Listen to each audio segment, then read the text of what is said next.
children, today SST our topic is small kingdoms in North India, time period 750 to 1000 CE। इसमें हम पढ़ेंगे जो north India है उसमें जो स्मॉल किंगडम्स डेवलप हुई थी टाइम पीरियड 750 टू 1000 सेंचुरी। हमने इसका सेकंड पार्ट है। फर्स्ट पार्ट में हमने पढ़ा है कि राष्ट्रकूटाज, पल्लाज और प्रतिहार्स कैसे कैसे वो डेवलप हुए हैं, उनका आर्ट और आर्किटेक्चर जो लिटरेचर था वो कैसा था और उनका एंड कैसे हुआ। अभी इसी कंटिन्यूटी में इसके सेकंड पार्ट में हम पढ़ेंगे कि जो राजपुताज हैं वो कौन थे, कहाँ से आए थे, कैसे उनकी डेवलपमेंट हुई, उनका एडमिनिस्ट्रेशन सिस्टम कैसा था और उनकी इकोनॉमी कैसी थी, उनके टेम्पर्स, ट्रेड्स, हर चीज़ के बारे में हम डिस्कस करेंगे। Let us start. Rajputas around 9th century the whole north India has become a patch work of small kingdom as the power of Rashtrakutas, Pallas and Pratiharas ended. जब 9th century चल रही थी उस टाइम क्या हुआ, इंडिया छोटे छोटे पार्ट्स में डिवाइड हो गया था, छोटी छोटी किंगडम्स बन गई हैं, Rashtrakutas, Pallas, Pratiharas. During the 10th century developed took place in medieval India. जब 10th century डेवलप हुई तो इंडिया में माध्यमिक मिडिवल इंडिया डेवलप हुआ है। फर्स्ट ऑफ ऑल हम जानेंगे कि सेंचुरी क्या होती है। आपको पता है सेंचुरी 100 ईयर्स की होती है। अब हम यहाँ पर बात कर रहे हैं 9th century की। तो 9th century का मतलब ये है कि 9th century से पहले क्या आएगा, 8 के बाद आता है 9। तो मतलब 8 से और 9 के बीच का जो टाइम पीरियड है इसको हम क्या बोलेंगे, 9th century। और सेंचुरी में होते हैं 100 ईयर्स। तो 801 से स्टार्ट करके हम 900 तक 100 ईयर्स हो गए हैं, इसको हम 9th century बोलेंगे। 801 से 900 तक। ऐसे ही अब एट प्रेजेंट हम 21st century में रह रहे हैं। तो 21st century का मतलब ये है कि हम 20 से 21 तक काउंट करेंगे। अब 20 से 21 तक कैसे काउंट करेंगे, 2001 21st century है ना, 2001 से हमने काउंट किया और 2100 तक हमने काउंट किया। तो ये 100 ईयर्स हो गए हैं और ये है 21 century, यानी कि 2009 तक ये 21 century चलती रहेगी। आई होप आपको सेंचुरीज क्लियर हो गए होंगे। Let us continue. अब हम इसमें जानेंगे कि जब ये 10th century डेवलप हुई तो उस टाइम का जो नॉर्थ इंडिया का एडमिनिस्ट्रेशन सिस्टम था, या क्या क्या उसमें चेंजेस आए हैं। Firstly north India came to close contact the western and central Asia. इस टाइम क्या हुआ है, जो नॉर्थ इंडिया है वो कॉन्टैक्ट में आया, किनके कॉन्टैक्ट में आया, वेस्टर्न्स और सेंट्रल एशिया। सेंटर जो एशिया है उसके वो कॉन्टैक्ट में आया है। Secondly the most of kingdoms came of Rajputas who were consistently at war with one and other. Second क्या हुआ था, इस टाइम जो मोस्ट ऑफ किंगडम्स थी वो राजपुताज के अंडर आती थी और आपस में एक दूसरे से हमेशा फाइट करती रहती थी। Finally the continuous Wars create political instability. अब क्या हुआ, जब लगातार कहीं पर भी कोई युद्ध होता है, चाहे फैमिली में हो या नेशनल हो या इंटरनेशनल हो, तो वहाँ पर इंस्टेबिलिटी, पॉलिटिकल रूप से वहाँ पर अस्थिरता आ जाती है, स्टेबिलिटी नहीं रहती है। अब हम रीड आउट करेंगे कि राजपुताज कौन थे, क्या क्या उन्होंने वर्क किया, कैसे उनकी डेवलपमेंट हुई। Rajputas played an important role in medieval India. जो राजपुताज थे उन्होंने इम्पोर्टेंट रोल प्ले किया है किसमें, मिडिवल इंडिया में, माध्यमिक इंडिया में। They were famous for their bravery. वो अपनी ब्रेवरी के लिए बहुत फेमस थे। मतलब जो राजपूत थे वो बहुत ब्रेव होते थे। The word Rajput means son of raja. जो राजपूत है उसका मीन होता है राजा का बेटा, किंग का बेटा। But all the Rajput do not belonging to the royal families. But जो सभी राजपूत हैं वो रॉयल फैमिली से बिलोंग तो नहीं करते थे। रॉयल होता है शाही परिवार, किंग का परिवार, तो उससे तो बिलीव नहीं करते थे। Some historians believe that the Rajputs are descendants who had settle in India. कुछ लोग ये विश्वास करते हैं कि जो बाहर से आए थे हमारे इंडिया में घूमने के लिए, या ट्रैवलर्स थे जो, उनके ही आगे ये जो यहाँ पर सेटल हो गए थे ये उन्हीं के वंशज हैं। It is also believe that the 4 clans of Rajputas were one from fire altars. कुछ लोग ये भी बिलीव करते हैं कि जो राजपुताज है वो 4 clans में डेवलप हुए, मतलब फायर से वो डेवलप हुए हैं। कुछ लोगों का ये विश्वास है। दे आर ऑल्सो कोल्ड अग्निकुलाज, और इनको क्या कहा जाता है, अग्निकुल, यानी कि अग्नि से पैदा हुए हैं तो उनके कुल को अग्निकुल कहा जाता है। They are Parmars, प्रतिहार्स। परमार्स मालवा में, प्रतिहार्स राजस्थान गुजरात में, चौहान्स अजमेर में, चालुक्यास गुजरात में। There are about 36 clans of Rajput. ये कितनी 36 36 जो राजपूत है वो 36 क्लॉन्स में, क्लॉन्स होते हैं वंश, 36 वंशेज में वो डिवाइडेड थे। अब जो वंशज हैं, आपको पता है कि कोई भी व्यक्ति, कोई भी राजा होता था वो अपने नाम के आगे कुछ ना कुछ लगाता था जिससे वो फेमस हो जाता था, अपने फेम के लिए लगाता था। ऐसे ही जो राजपूत है वो अपने नाम के आगे लगाते थे सूर्यवंशी और चंद्रवंशी, मतलब वो सूर्यवंशी या चंद्रवंशी अपने नाम के आगे टाइटल लगाते थे। अब है चौहान डेंसिटी, इसी में फेमस है, राजपूत हैं इन्हीं में ही आता है चौहान डेंसिटी, चौहान साम्राज्य। Chauhan dynasty enjoys a special place of prestige among all the Rajput clans. जितने भी राजपूत क्लान्स हुए हैं, राजपूत के वंशज हुए हैं, उनमें सबसे फेमस हैं चौहान्स। क्यों? Why? Chauhans kings ruled over Gujarat and parts of Rajasthan. जो चौहान्स हैं उन्होंने रूल्ड किया है गुजरात में और राजस्थान का कुछ पार्ट में उन्होंने किया है। और इनमें सबसे फेमस वो है पृथ्वीराज चौहान, ये वर्ल्ड के फेमस हैं Prithviraj Chauhan, powerful king among Chauhans. Chauhans में सबसे फेमस हुए हैं। इनका जो टाइम पीरियड था 1177 सेंचुरी था। 1177 में इन्होंने जो किंग बने थे ये, और इन्होंने रूल आउट किया है। Now he also checked the advance made by Muhammad Ghori of Ghor Afghanistan by defeated him at the battle of Tarain near Bathinda. इनकी जो सबसे बड़ी अचीवमेंट थी पृथ्वीराज चौहान की वो ये थी कि इन्होंने मोहम्मद गौरी कौन था?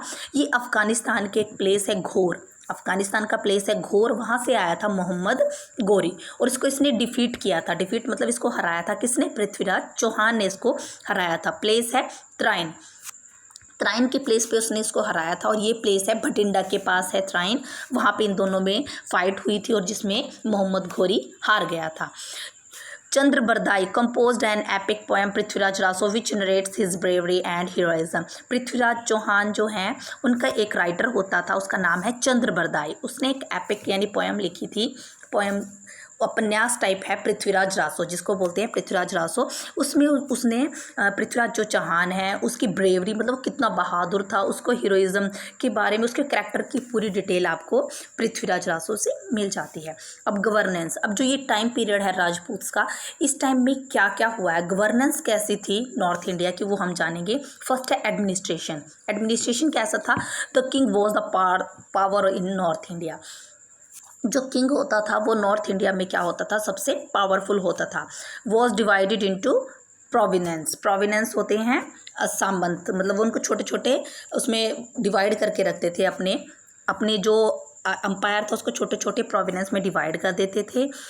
The king was the head of the military as well as the judiciary. जो किंग है वो हेड होता था किस चीज़ का? मिलिट्री का और जुडिशरी यानी कि न्यायतंत्र, दोनों का वो हेड होता था। Use amount of money on the buildings up stall armies, और वो क्या करते थे? बहुत सारी जो अपना मनी होती थी उसको वो अपनी आर्मीज़ पर खर्च करते थे, बनाने के लिए वो उस पर यूज़ करते थे। अब आप देखेंगे इकोनॉमिक डेवलपमेंट कैसे हुई है? There are a great economic disparity among the different social classes. जो इकोनॉमिक कंडीशंस थी वो पूरे राजपुतास की एक जैसी नहीं थी। आप भी देखते हो और पास्ट में भी यही होता था कि सभी इक्वल नहीं होते थे, सभी की इकोनॉमिक कंडीशन इक्वल नहीं होती थी। कुछ अमीर होते थे, कुछ गरीब होते थे, कुछ मिडिल क्लास होते थे।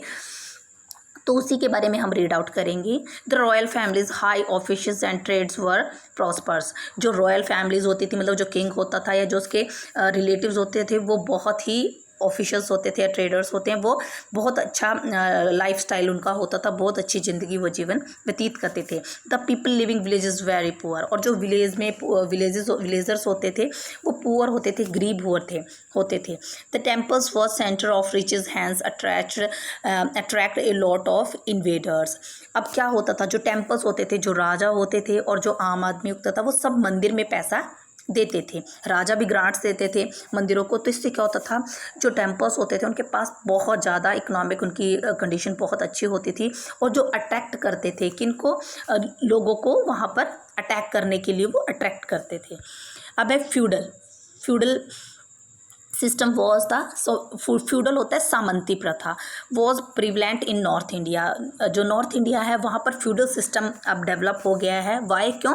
क्योंकि जो सिस्टम है, एम्पायर है, वो बहुत बड़ा है और उसको अकेला राजा नहीं संभाल सकता। आप देखेंगे कि कोई भी बड़ा सिस्टम होता है उसको एक अकेला व्यक्ति नहीं संभाल सकता, उसको छोटे छोटे पार्ट्स में डिवाइड करता है। तो उसमें वो डिवाइड्स कर दिया है उसने और उनको नाम दिया है ठाकुर्स और रायज। उनको ठाकुर और राय कहा जाता था क्योंकि उनको छोटे छोटे पार्ट में उनको दिया गया था।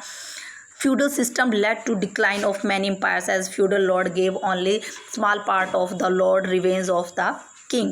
अब क्या किया राजा ने अपने जो एम्पायर है उसका छोटा छोटा पार्ट इन लॉर्ड्स ठाकुर को रियाज को दे दिया है। अब जो ये इससे क्या हुआ है, अब वो उस पार्ट के राजा बन गए हैं। जो छोटे छोटे पार्ट उनको दिए थे उनकी वो अब अपने आप को राजा समझने लगे। पहले तो उनके पास पार्ट नहीं था तो वो खुश हो गए कि राजा ने उनको पार्ट दिया है और वो राजा को कुछ पैसा या मिलिट्री देते थे उसके बदले में। लेकिन धीरे धीरे अब जैसे जैसे उनकी जो ये फ्यूडल्स हैं या ठाकुर्स हैं इनकी जैसे जैसे इनकी पावर बढ़ने लगी तो ये खुद को ही उस एरिया का राजा समझने लग गए थे।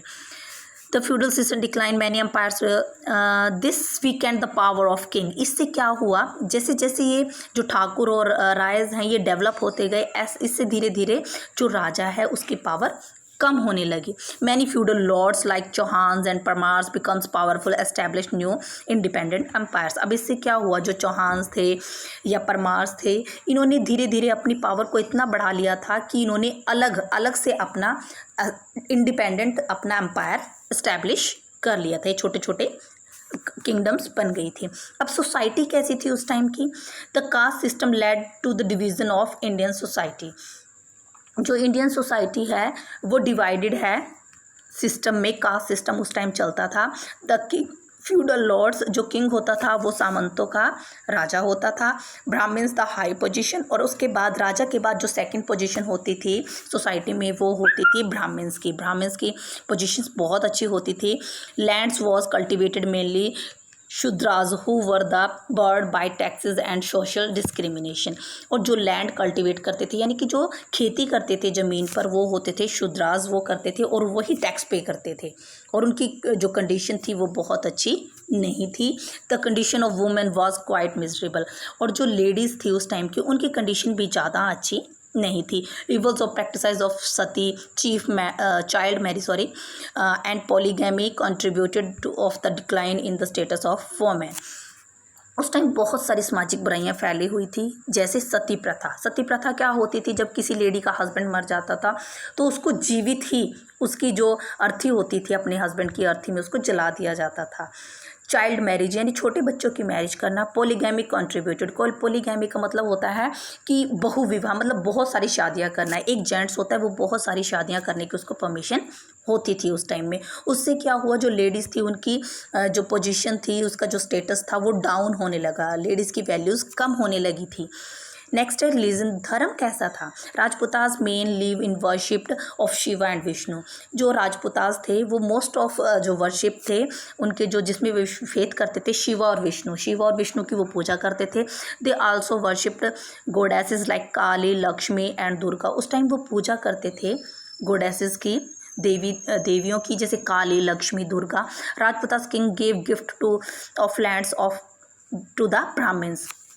जो राजपुताज किंग होते थे वो लैंड गिफ्ट करते थे किसको, ब्राह्मण्स को, यानी कि जो ब्राह्मण होते थे उनको काफ़ी बड़ी बड़ी पार्ट लैंड का दिया जाता था। Hinduism become more popular than Buddhism.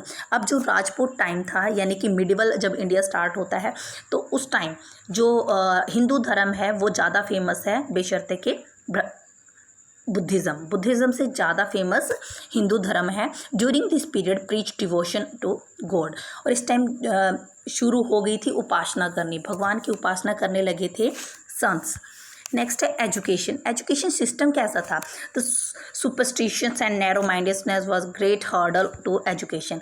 Superstition यानी अंधविश्वास, नैरो माइंडेड लोगों की छोटी सोच होती है जो, उसने क्या किया, जो एजुकेशन की डेवलपमेंट थी उसके मार्ग में वो सबसे बड़ी हर्डल यानी कि बाधा थे, रुकावट थे। The elementary education was limited the temples and monasteries. जो एजुकेशन थी, एलिमेंट्री जो एजुकेशन हम लेते थे वो मोस्ट ऑफ टेम्पल्स में मिलती थी या फिर वहाँ पर जो वो बने होते थे, मठ बने होते थे बौद्धों के, वहाँ पर उनको एजुकेशन दी जाती थी। The university Vikramshila located Bihar become important centre of the higher education. Higher education का सबसे जो फेमस था वो नालंदा यूनिवर्सिटी और विक्रमशिला विहार होते थे जहाँ पर लोग हायर एजुकेशन अटेंड करते थे। ये देखेंगे आप, नालंदा यूनिवर्सिटी इन बिहार, ये इसकी पिक्चर है। नेक्स्ट है study of philosophy and religion was encouraged but subject like mathematics and science were ignored. उस टाइम जो स्टडी थी फिलोसफी की और रिलीजन की, यानी कि दर्शन और धर्म की जो शिक्षा थी उस टाइम दी जाती थी, लेकिन मैथमेटिक्स और साइंस को इग्नोर किया जाता था, इतना फोकस नहीं किया जाता था, ज़्यादा फोकस था फिलोसफी और रिलीजन पे। Sanskrit enjoyed a place of prominence. जो संस्कृत थी उसका बहुत, उसकी जो वैल्यू थी बहुत ज़्यादा थी, वो एक बहुत अच्छे प्लेस पर थी। पाली एंड प्राकृतिक language were used for writing book on Buddhism and Jainism. अब जो पाली है और प्राकृतिक लैंग्वेज है, इन दोनों लैंग्वेज का यूज़ किया जाता है बौद्ध धर्म और जैन धर्म द्वारा। मतलब जो पाली है वो बौद्ध धर्म द्वारा यूज़ की जाती है और प्राकृतिक जैन धर्म द्वारा यूज़ की जा रही है अपनी बुक्स लिखने के लिए। अब उस टाइम का आर्ट और आर्किटेक्चर कैसा था ये हम जानेंगे। Example of painting of north India can be found in the form of murals और प्लेसेस, केव्स एंड टेम्पल्स। जो उस टाइम की पेंटिंग्स हैं नॉर्थ इंडिया की, वो हमें वहाँ की जो इम्पोर्टेंट प्लेसेस हैं, वहाँ की केव्स हैं, टेम्पल्स हैं, उनसे हमें इसकी इंफॉर्मेशन मिलती है, वहाँ पर ये आर्किटेक्चर मिलता है। The Lingaraj and Mukteshwar temple at Bhubaneswar and the sun temple of Konark are the fine example of the architecture of the period from 8th to 12th century. जो लिंगराज मंदिर है, ये नीचे देखेंगे आप, लिंगराज टेम्पल है भुवनेश्वर का, और मुक्तेश्वरा टेम्पल, ये दोनों टेम्पल्स भुवनेश्वर में थे। और सन टेम्पल, ये सन का जो टेम्पल है कोणार्क में है, कोणार्क गुजरात में है। और यहाँ पर जो टेम्पल है सन का, वो वर्ल्ड फेमस टेम्पल है। ये आपने देखा होगा, वो डेवलप हुआ था 8th century to 12th century. ये जो मंदिर बने हैं ये 8th सेंचुरी और 12th सेंचुरी के बीच में बने हैं। ये है लिंगराज टेम्पल भुवनेश्वर में, सेकंड है sun temple of Konark. Next है ट्रेड्स। ट्रेड्स कैसी थी। India developed trade relation with the countries of east, south, west, central Asia and Europe countries.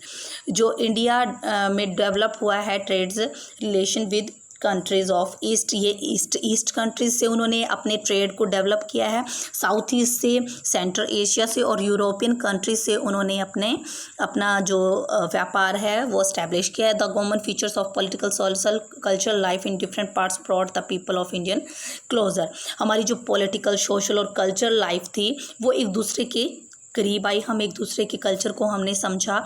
Letter on this proved to be a great boon for Afghan, Turkish and Mughals rules established their roles in India.